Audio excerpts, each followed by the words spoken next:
Hello and welcome back to Leader Up, a podcast of Army Management Staff College. Leader Up is a professional conversation where we discuss a broad range of leadership and leader development topics with an emphasis on the Army civilian professional. I'm your host, David Howie. And on today's episode of Leader Up, we've got three guests. We've got some folks here from the Center for Army Leadership, and we're very happy to have them here at Leader Up. And we're going to talk today about leader presence. And the three folks that are joining me today have written an article, and it was published in the Journal of Military Learning not too long ago.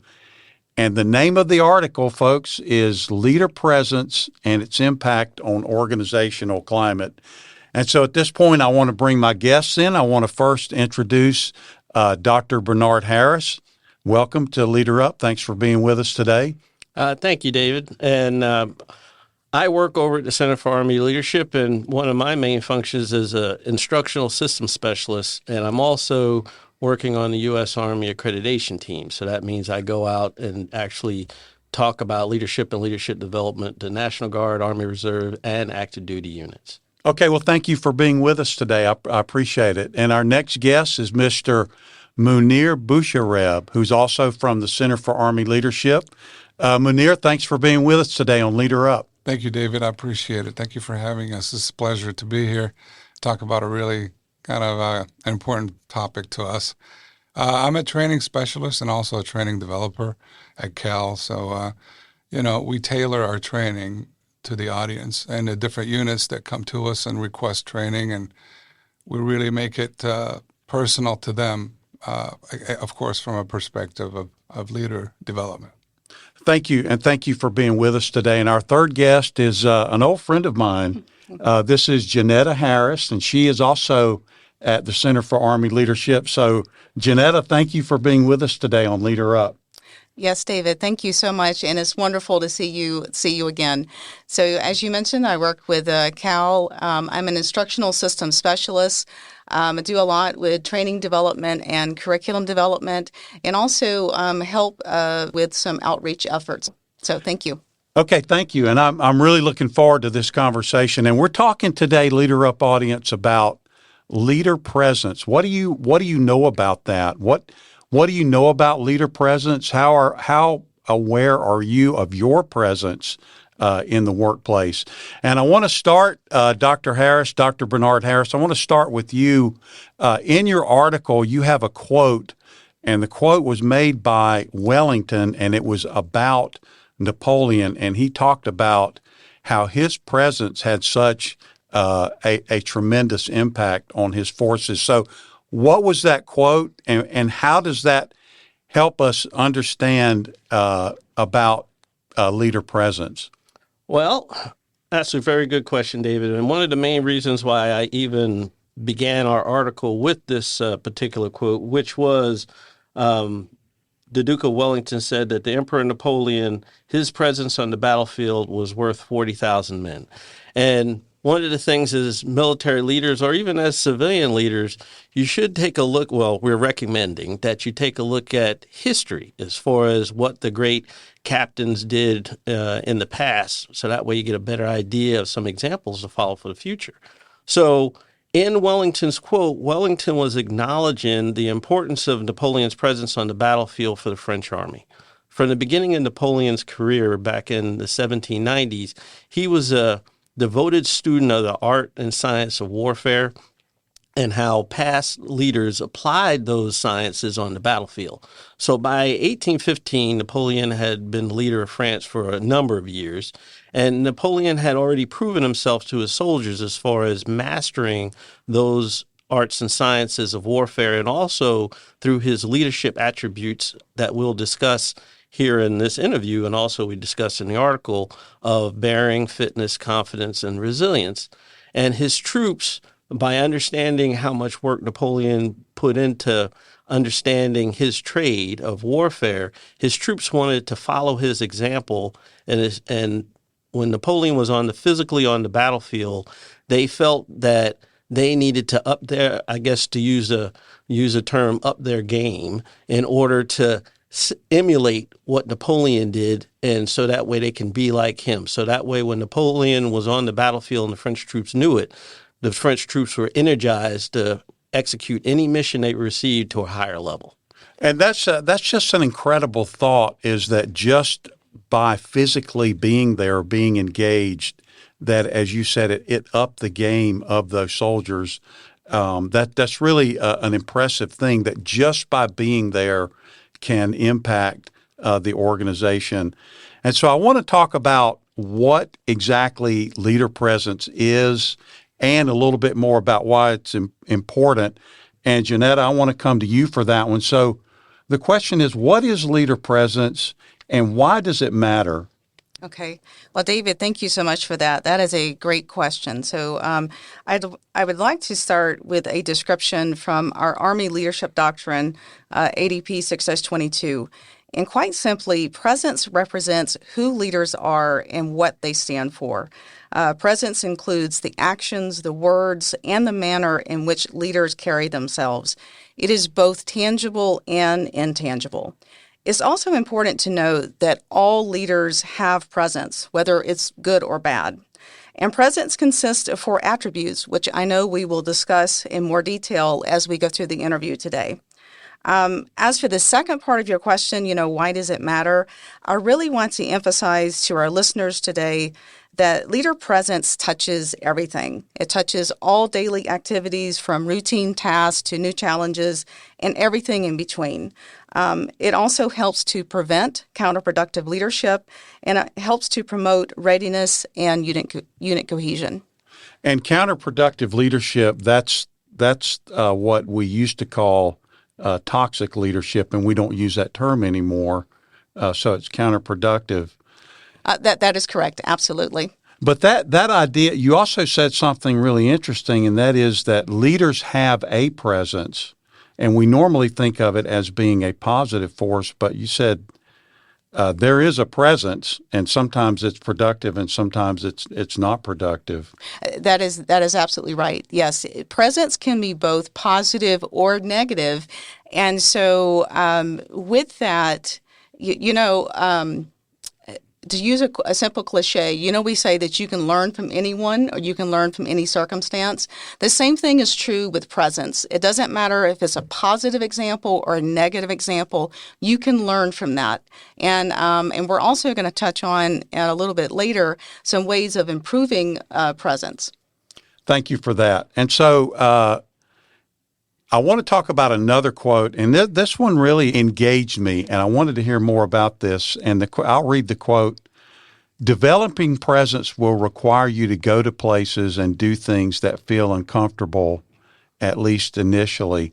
And so, Mounir, I'd like to come to you for this one. What does that quote mean, and what does that kind of tell us about leader presence and leader development also? So, honestly, I have to say, I was intrigued myself when I saw this quote, and it kind of resonated with me. So let me start with this.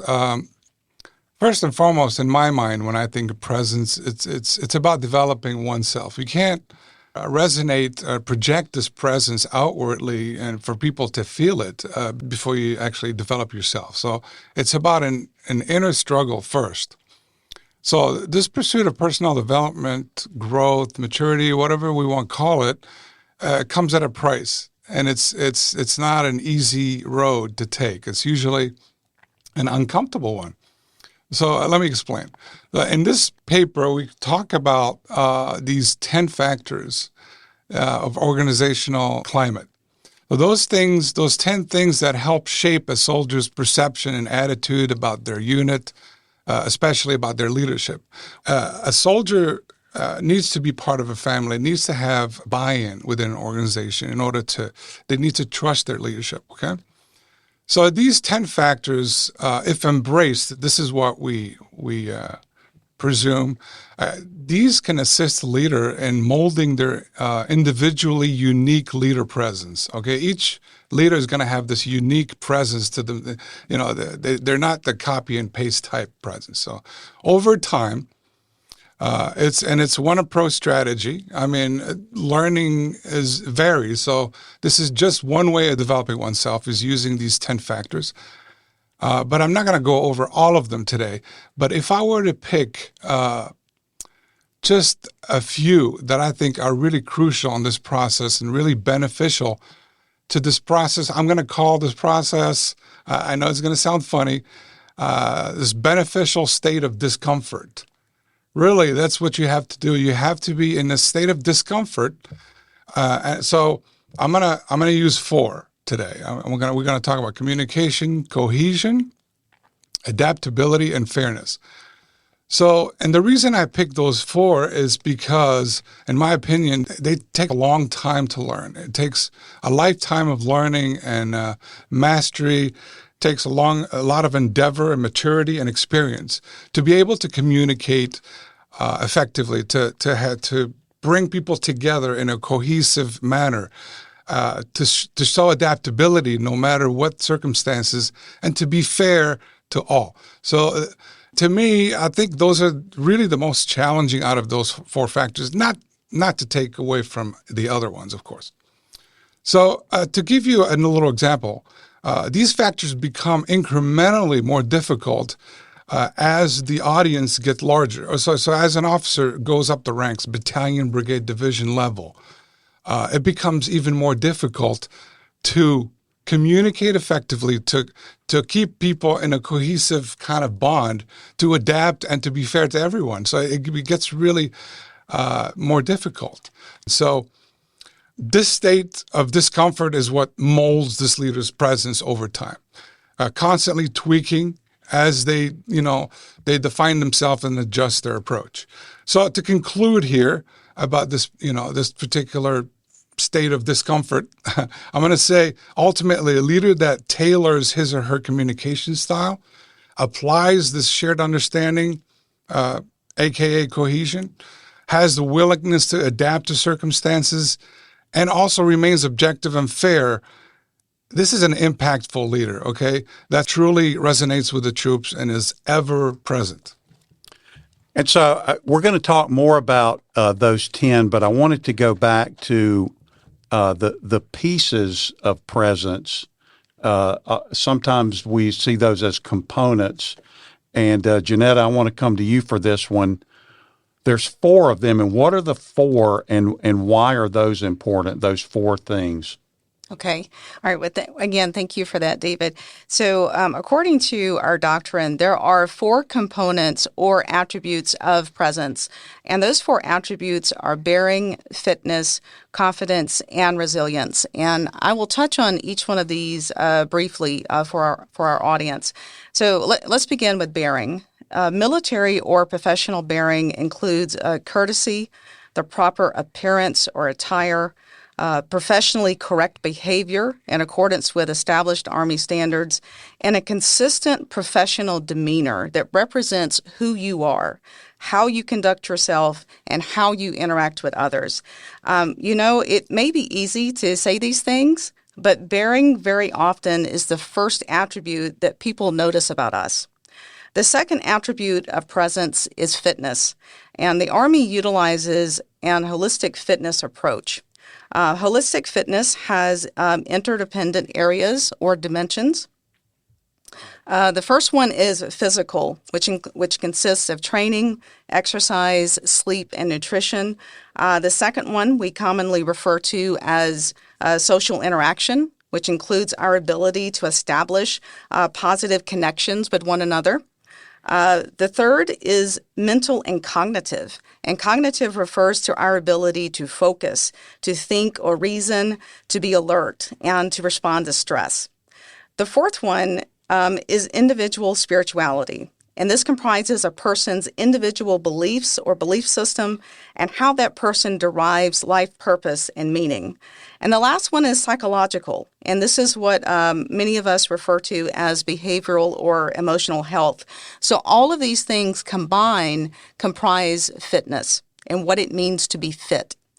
The third attribute of presence is confidence. And it refers to the faith and beliefs that leaders place in their ability, first, to make good decisions, And secondly, to take appropriate action, because the expectation as an Army leader is you will have to do both.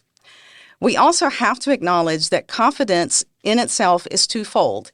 It is the leader's belief in themselves, and it is also the team's belief in that leader. Leaders have to be self-aware and honest, especially when it comes to what they can do and what they know.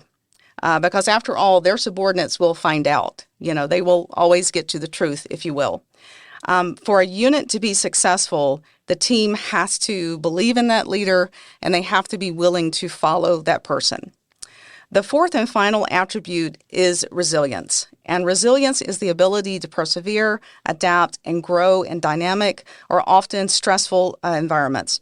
For soldiers and civilians, resilience refers to our capacity to overcome adversity, such as loss, disappointment, setbacks, or injuries. And resilience requires a certain level of self-awareness to understand how a setback or obstacle affects that person and the people around them. And that understanding, that perseverance, are crucial building blocks in becoming a better leader and developing better presence. And so I want to come back to you, Dr. Harris, and talk about the connection between leader presence and organizational climate. So the ways that a leader's presence affects the climate in the organization. And I know there are those 10 pieces of that, but which of those really resonate with you, and how is organizational climate affected by a leader's presence? Thank you, David. And that's a very good question. First off, organizational climate refers to the perceptions and attitudes of the soldiers and civilians who interact within a given organization. So the quality of the organization's leadership influences this climate. And through the 10 factors that we discuss in the article, I'd like to talk about 3 of those. And really, I'd like to emphasize 3 of the 4 items that Mr. Mounir Bouchareb just mentioned a few minutes ago. And those 3 are cohesion, adaptability, and fairness. But I want to go into just a little bit more detail on all 3. The first one, cohesion. Cohesion is where the leader ensures all the people working for him or her understand the shared mission and they crosstalk. So that way they all get along and they all share information and no one is hoarding information. If you study military history, you come across quite a few commanders and their staffs who did not share information. So that way all of a sudden a mission failed because people who needed to share didn't. And the folks that needed that information didn't receive it in a timely manner. Next, I'd like to talk about adaptability. Adaptability goes along with the other key term of change, in which case a leader needs to be able to adapt, we recommend, needs to be able to adapt to changing circumstances and feel comfortable with that adoption of new ways and methods to handle particular challenges that they did not expect.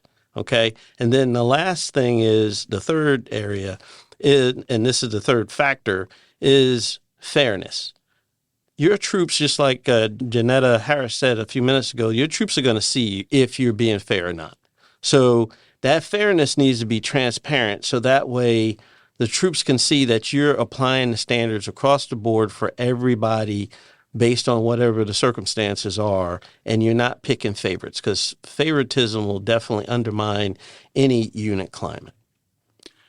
And so there's one word that we haven't talked about, and it's a lot of people who talk about leadership talk about it, and it's trust. And so, Mounir, I want to come back to you for this one. How is leader presence related to trust? How is trust a part of that calculus? Okay, of course. I'm going to have to start by I'm going to have to split them up a little bit, kind of talk about each separately, because they both are critical to an effective leader. And then I'll bring them back together at the end. So let me talk about presence first. As you know, in the military, we use this term command presence to describe a leader's actions, words, demeanor, their outward appearance, confidence, which leaves us no doubt in our mind at the end that they are someone that to be respected, to be noticed, listened to, followed, even, of course, from a military perspective, obeyed, but maybe even at the end, admired, and of course, the ultimate is emulated, okay? So they just look and feel a part, and we see that and we feel that.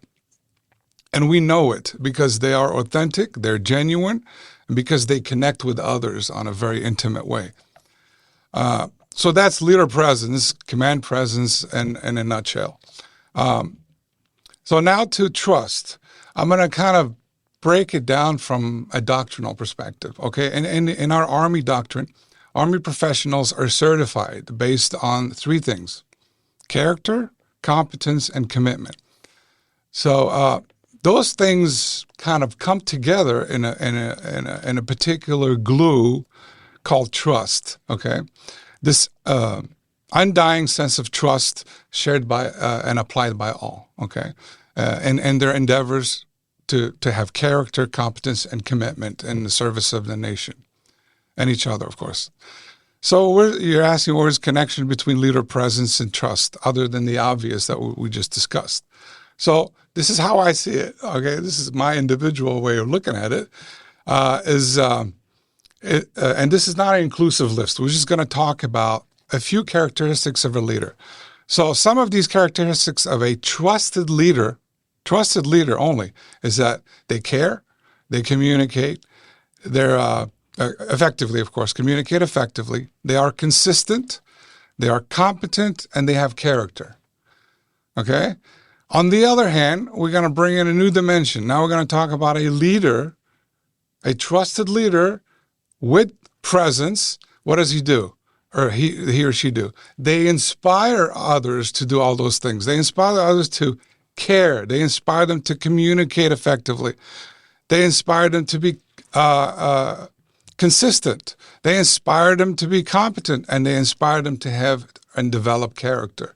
So to close this, I would like to say that this inspiration is that they impart on others is partly due to this trust that they command. Can we say that? Command or inspire? In other words, a trusted leader may not necessarily have presence, but a leader cannot have presence without trust. It is the most critical ingredient in this formula called leader presence. So that's how I see it. And so you just said a lead. Say that last part one more time. That was I love the way you put that. Oh, in my opinion, I think trust is the most critical ingredient of this formula we call leader presence. And you're talking about the previous statement? What you just said, that if I don't have trust. Okay. In other words, a trusted leader may not necessarily have presence, but a leader cannot have presence without trust. Okay, thank you for that. You're welcome. I appreciate you clarifying that. Thank you. You're welcome. And so, can I get better? If I'm sitting here wondering, how do I improve my presence? Am I aware of what it is? And are there some specific things? And Dr. Harris, I'm going to come to you for this. What are some ways or some things that I can do as a leader to make my presence better, to make my presence have a better impact on my organization? That is a good question. I'd like to emphasize the point that Mr. Mounir Bouchareb just mentioned as far as the trust, but I'll talk about three specific things that can go along with that trust. And we emphasize this also in our article. Those three areas, the first two are developed from your attributes of leadership, such as resiliency and confidence. So that's the first two. And the third is influenced by the factors of organizational climate, which is recognition. So talking about the first two, the attribute of resiliency will be tough to develop because you must go through a number of challenges to develop this resiliency. And that's, as you go through these challenges, you're going to be building up the trust of your people that work for you. And some of these challenges could be like mission failure, in which case most on the military side, we always try to mitigate all of the different things that can affect the success of our mission, but sometimes you will have mission failure. So, or worse, when you have that mission failure, you might actually lose a person under your command, in which case somebody might actually pass away. That's like the ultimate challenge, which is on the bad side. So these types of challenges are good for a leader as far as they will develop the knowledge and the getting into the resiliency of these setbacks and how to pull out. A good leader will be pulling out those lessons learned from those challenges and finding new ways to improve themselves. And that goes back to the self-development that Mr. Bouchareb mentioned, and also how to improve processes and systems within the unit in order to not have those problems happen again. So that's all building on your resiliency. And as you build that, you're also building that trust, being transparent with the people that work for you. And then the next thing I'd like to say is the resiliency will lead to the next piece, which is the attribute of confidence. By going through the challenges to build your resiliency, you will develop more confidence to overcome these future challenges, armed with some of those lessons learned that I was mentioning a second ago. And as you become more confident, you will have kind of like an air about you, in which case the people that look for you as their leader, like the personnel who are in your company if you're the company commander, or the personnel who are in your battalion if you're a battalion commander, they will look at you and they will just be able to see confidence on your face as you're dealing with different situations. And one of the examples that we use inside of our article is with Captain Colin Powell, in which case one of his soldiers made the comment that they could just look at Captain Powell while they were working together in Vietnam, and he could just see the confidence in Captain Powell as far as how he was conducting business, how he was assisting the South Vietnamese because they were advisors at the time. And then the last thing I'd just like to talk about is going into recognition. Recognition comes with recognizing that you are not the only person accomplishing the mission. As the leader, you have a lot of subordinates that are working for you that are the people that are really doing, if we could say, the heavy lifting in order to accomplish a mission. So you, as the leader, should be acknowledging their sacrifices and their resilience as you accomplish these missions to standard. The U.S. Army, we're all about standards. So you should be making sure that those folks that work for you are getting the recognition for a job well done. And also, if things go bad, I wouldn't necessarily recommend that you turn around and put your people out front as making the problem, but you as a leader, it pretty much reflects on you as far as if there's a problem. So you're trying to make sure that even though there might have been a problem, your folks that really worked hard to mitigate that get the credit for the work that they're doing. I thought that was really interesting that you when we talk about improving presence, you kind of talked about resilience. And there's almost no way to develop resilience without going through the fire in some way, that we have these painful things happen to us. Number one, it's how I get better. Number two, it helps me be more and understand what resilience is all about. That's a great point. That's an interesting point. Because, when I know for me, when I was young and things didn't go the way that I wanted them to, it was very difficult. And now I'm learning. I think we learn as we go through life and through our careers. It's when things don't go the way we thought they should go that we start developing resilience. And what you're saying, if I'm hearing you right, is when a leader displays that resilience, it has a force multiplying effect on their organization. Correct. And so we've talked a lot about, we've kind of implied a lot about leader presence and how it's manifested in a military or through military officers. What about Army civilians? And that's kind of, Janetta, I want to come back to you and say, how is leader presence important for those of us who are in the Army Civilian Corps or who are supervisors of Army civilians? Okay. And again, thank you for the question, David. Simply, there is a multitude of reasons, but for the sake of time, I'm going to focus on just a few points. So, first and foremost, I want to reiterate what my colleague, Mr. Mounir Bouchareb, has stated earlier. He had explained the relationship between presence and trust. And that trust is critical because it enables us to establish rapport and relationships. And some other key points about presence. Presence is one way we can provide a positive example to others, those we serve and those we lead. Presence allows us to demonstrate how to maintain composure, dignity, and respect. And I would add, especially so during difficult times.